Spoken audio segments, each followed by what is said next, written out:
ॐ अज्ञानतिमिरान्धस्य ज्ञानाञ्जनशलाकया चक्षुरुन्मीलितं येन तस्मै श्रीगुरवे नमः।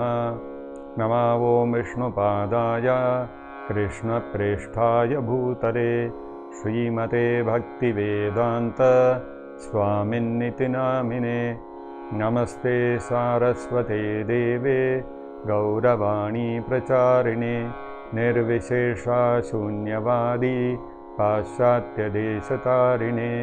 जय श्री कृष्ण चैतन्य प्रभु नित्यानंद श्री अद्वैत गदाधर श्रीवासादि गौरभक्तवृंद। हरे कृष्ण कृष्ण कृष्ण हरे हरे, हरे Ram Ram Ram Hare Hare.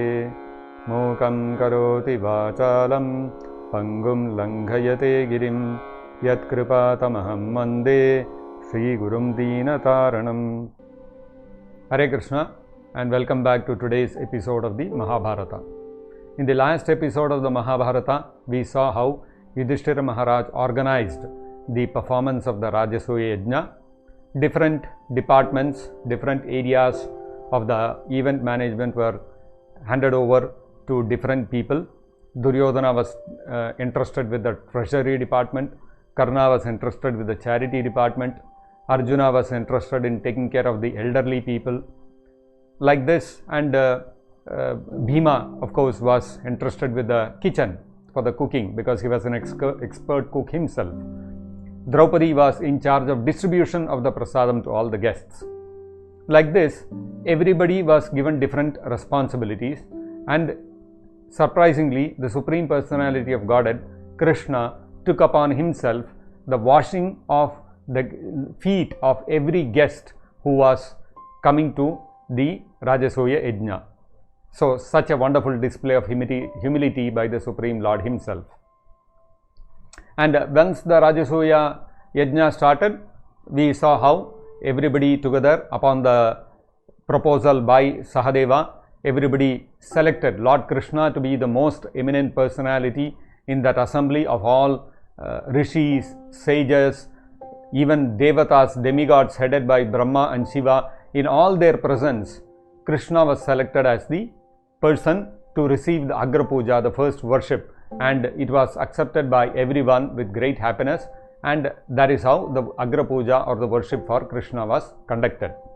So everyone were very happy to see Lord Krishna receiving the Agra Puja because he is the Supreme Personality of Godhead, except for one person. So we will see today who is that one person who was not in consonance with the decision by everyone else, and what was the reason for his dissonance. Today's episode we begin with a recap of the Yadava dynasty. If you all may recall, Shurasena had 10 sons headed by Vasudeva, and he had 5 daughters. The first daughter was Pritha or Kunti, who was given to his cousin brother for rearing. Apart from that, Shurasena had 4 other daughters. Shrutadeva was one daughter who married Vriddha and her son was Dantavakra. One more daughter of Shurasena was Shrutakirti, who married Drishtaketu, and she had 5 sons. Another daughter of Shurasena, Rajadi Devi, she married a king by name Jayasena. And the last daughter, Shrutashrava, married Damaghosha, the king of the Chedi kingdom, and their son was Shishupala. So this Shishupala and Dantavakra were cousin brothers of Lord Krishna. However, right from his childhood, the Shishupala, when he was still learning to speak, he was not as an infant, when he was still learning to speak, from that stage itself, he started expressing envy towards Krishna, and whenever he would get an opportunity, he would insult him, he would try to speak ill of Lord Krishna. So like this, when Shishupala grew up, as he grew up, his hatred, his envy towards Krishna only increased. And what happened was, when Rukmini was going to get married, Originally, Rukmini's brother Rukmi had fixed up her marriage with Shishupala. And in the midst of the assembly of all the kings, including Shishupala, Krishna took away Rukmini because Rukmini had requested Krishna to take her away. She was not interested in marrying Shishupala. So, Shishupala was thinking that Rukmini was rightfully mine, but Krishna took her away. So, that act of Krishna further increased Shishupala's envy towards and his hatred towards Lord Krishna. Now, in this Rajasoya Yajna, Shishupala was also present. And when he saw Krishna being offered the greatest worship in the presence of all such great personalities, his hatred overflowed. And so, when the Agra Puja was conducted for Lord Krishna, Shishupala got up and started speaking in that entire assembly.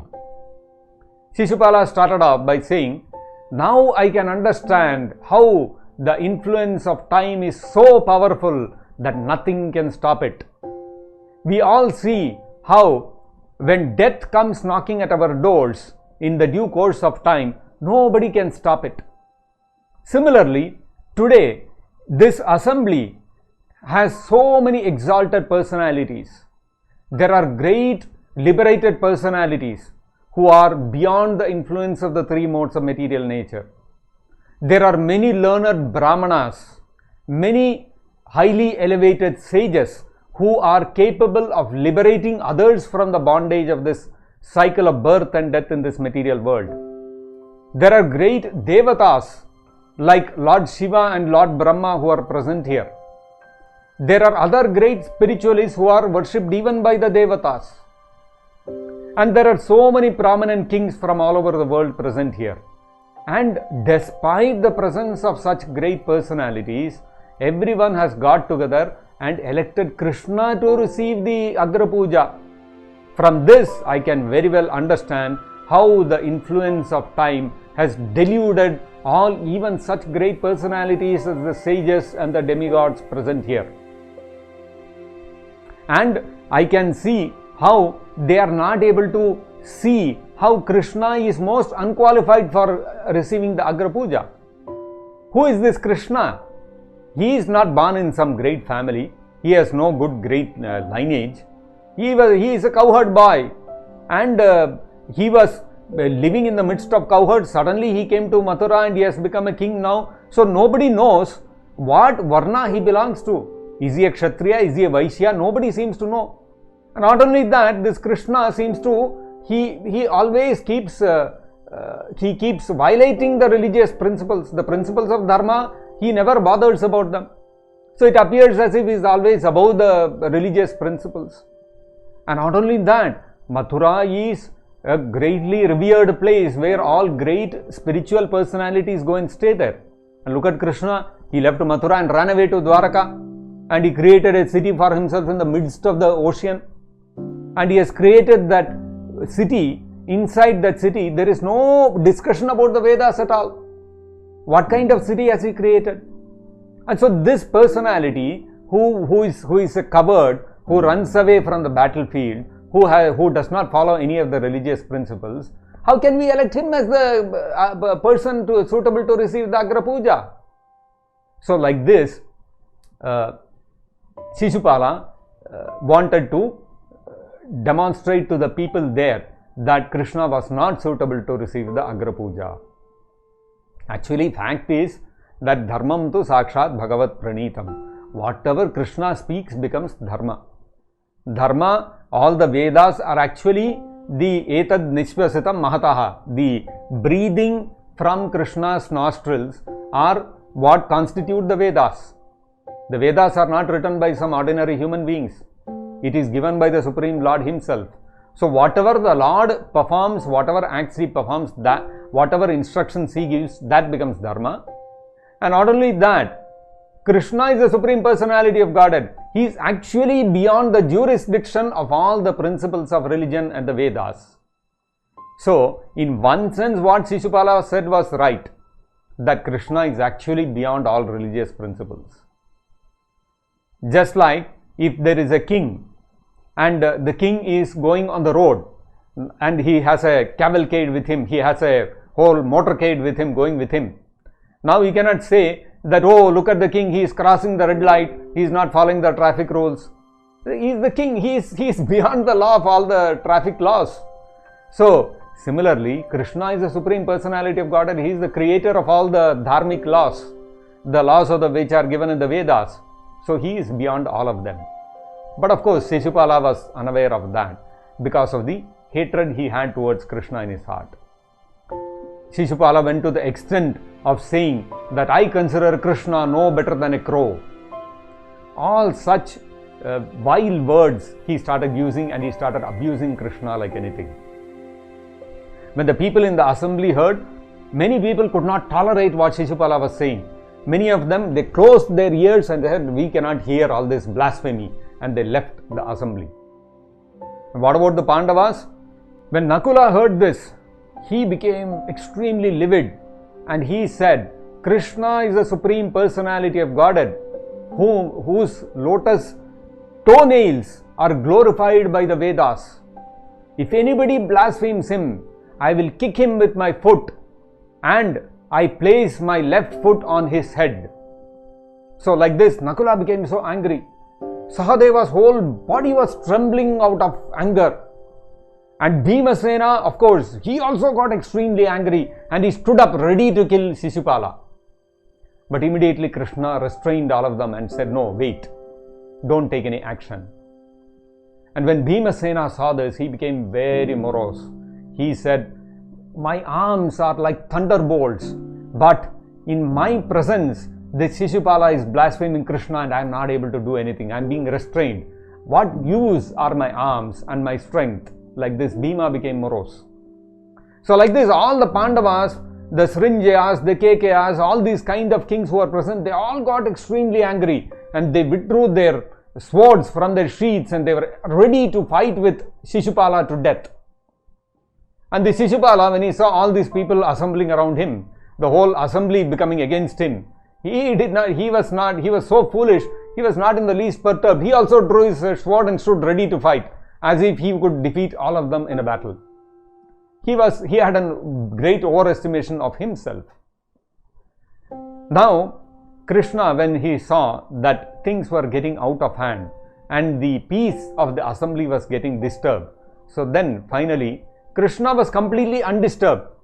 Krishna did not bother about whatever Shishupala was saying, because Krishna's character is, he is extremely tolerant and humble, and he does not get disturbed by personal calumny. If somebody casts some aspersions against him, Krishna does not get disturbed in the least.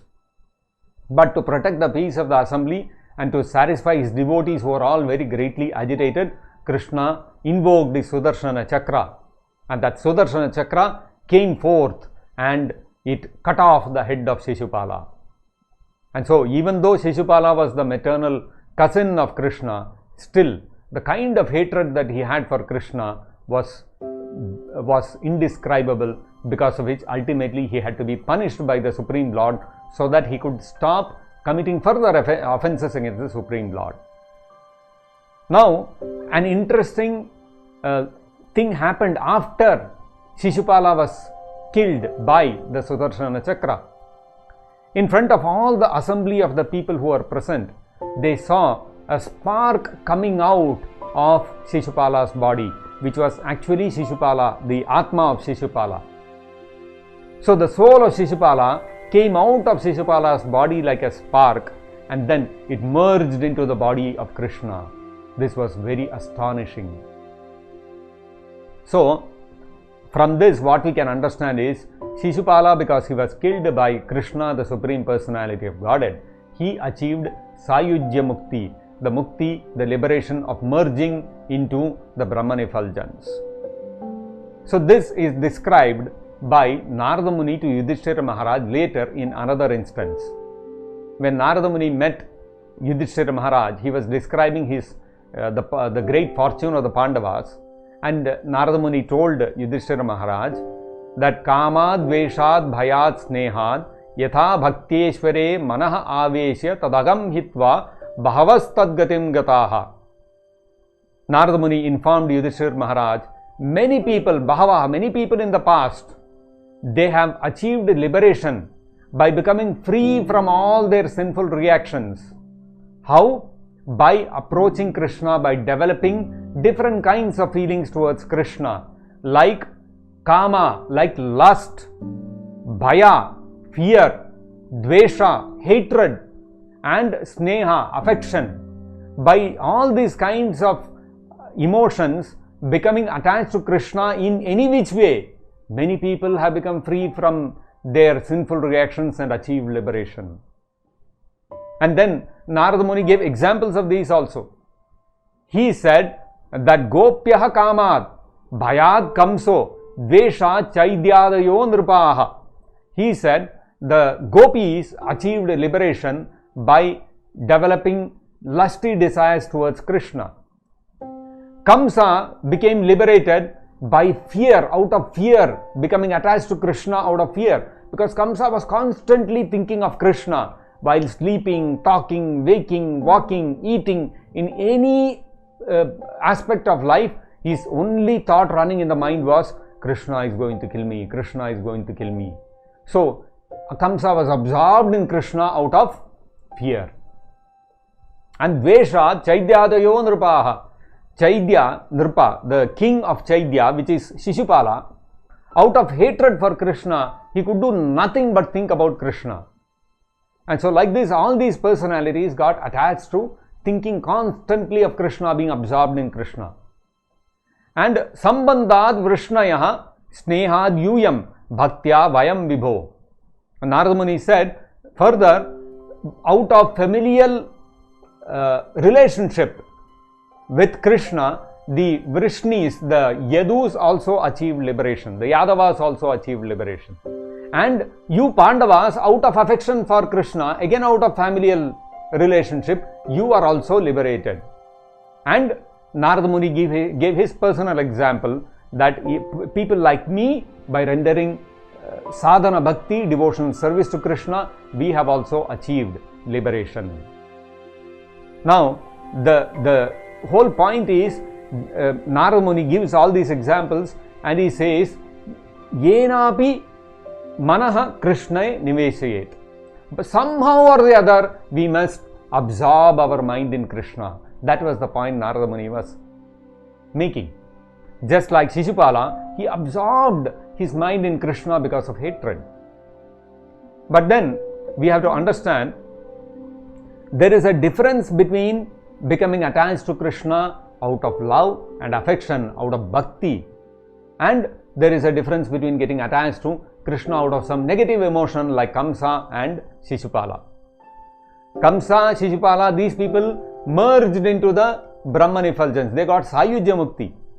Whereas people like the Pandavas, the Yadavas, they all get elevated to the spiritual world to continue as individuals and reciprocating with Krishna and engaging in loving, blissful dealings with Krishna. They do not lose their individuality. They get elevated to a much higher position than people who relate with Krishna with a negative emotion. Therefore, we as conditioned souls, we should try to develop a favorable relationship with Krishna by rendering devotional service to him. We should not imitate Kamsa and Shishupala. On the other hand, we should follow in the footsteps of Narada Muni, render devotional service to Krishna, and we can also get liberated from this cycle of birth and death simply by absorbing our mind in Krishna with love and affection. So Krishna is so merciful. If somebody gets attached to him somehow or the other, even out of dvesha, hatred like Shishupala, Krishna gives him also liberation. So Krishna's killing Shishupala was actually a great act of mercy from Krishna upon Shishupala, because by killing him, he liberated him. So like this, the Shishupala was vanquished, and immediately all those kings who were supporting Shishupala, they all immediately left the assembly. There were some people like Dantavakra and others who were supporters of Shishupala, so they all left the assembly. The rest of the people, they all praised Krishna for his act, and then the Rajasuya Yajna continued. And after this incident, there was another event that was supposed to happen as per the Rajasuya Yajna. After the performance of the fire sacrifice and giving away of charity and all those things, which was known as Patni Samyaja, where the main performer of the Rajasuya Yajna, which was Yudhishthira Maharaj, and his wife Draupadi, they had to go and take an Avabrita Snana, a ceremonial bath in the Yamuna. So Yudhishthira Maharaj, along with Draupadi, dressed suitably for the occasion, they marched towards the Yamuna Ji, and along with him there was a huge procession of rest of all the kings, and Krishna along with his queens, the other Pandavas, all of them went in this procession. And there was so much gaiety, so much festivity. All the men and women were throwing different kinds of colored liquids at each other. They were using syringes, and just like we play Holi, it was like that kind of festive atmosphere. And naturally the bodies of everybody became wet, and especially the women folk, because Krishna's all 16,108 queens were also there. So their bodies all became wet, and some portions of their bodies became visible. Now because of this, the people like the Pandavas, who were very pure in their heart, they did not take any of this in a different manner. They were completely devoid of any lusty feelings. But those who were impure in their hearts, like Duryodhana and others, when they saw this, immediately lusty desires awakened in their hearts. So from this we can see that in the spiritual world, there are devotees, there are men and women devotees, and there are wonderful relationship between them, loving relationships between them, but there is no question of lust or lusty dealings between men and women in the spiritual world. That exists only in this material world. So like this, Yudhishthira Maharaj and Draupadi went to the Yamuna river, and they took bath there, and Draupadi had very beautiful hair, and that hair was very much respectfully treated, and her hair was also dried, and like this, and after that they were all well decorated with silk cloth and ornaments and all these kind of things, and there was so much pomp and celebrity and festivity going on. And like this, finally the Rajasuya Yajna came to a culmination, and Yudhishthira Maharaj satisfied each and every participant in that Rajasuya Yajna. All the rishis, sages, devatas, everybody became very satisfied with the dealings of Yudhishthira Maharaj in the Rajasuya Yajna, and Yudhishthira Maharaj gave everybody wonderful gifts, and he sent them all off in a very nice way. And all the sages, rishis, the saintly people, the Brahmanas, the Vaishyas, the Shudras, who had come, and even the devatas, when they were going back to their respective homes, they all could not stop themselves from again and again glorifying Yudhishthira Maharaj and his opulence and his way of dealing, wonderful, loving way of dealing with everyone. Everybody was glorifying Yudhishthira Maharaj and Lord Krishna. And so like this, everybody returned to their respective homes, and Yudhishthira Maharaj restrained only a few of his inner circle of his family members as well as Lord Krishna, and requested them to stay back for a few more days. And so Krishna sent back all the rest of the Yadava household who had come, like his sons like Samba and Pradyumna, and they all had accompanied him. Krishna sent them all back, and Krishna with his queens alone remained back in Indraprastha to satisfy Yudhishthira Maharaj. After the culmination of the Rajasuya Yajna, everybody was satisfied, everybody was happy, everybody was glorifying Yudhishthira Maharaj, except for one person who was very out of great envy, looking at the opulence of Yudhishthira Maharaj. He felt great disappointment and frustration in his heart that he could not achieve similar amount of opulence and glorification. Who was that one person who was dissatisfied? And his dissatisfaction actually resulted in a turning point in the Rajasuya Yajna, becoming a turning point, a tripping point, practically a trigger for the Kurukshetra war. So who was this person, and why was he disappointed? Why was this envy in his heart? we will learn about that in the next episode. Thank you for joining us today. Hare Krishna. Jagat Guru Srila Prabhupada ki jai. Nitai Gaur Premanande Hari Hari Bol.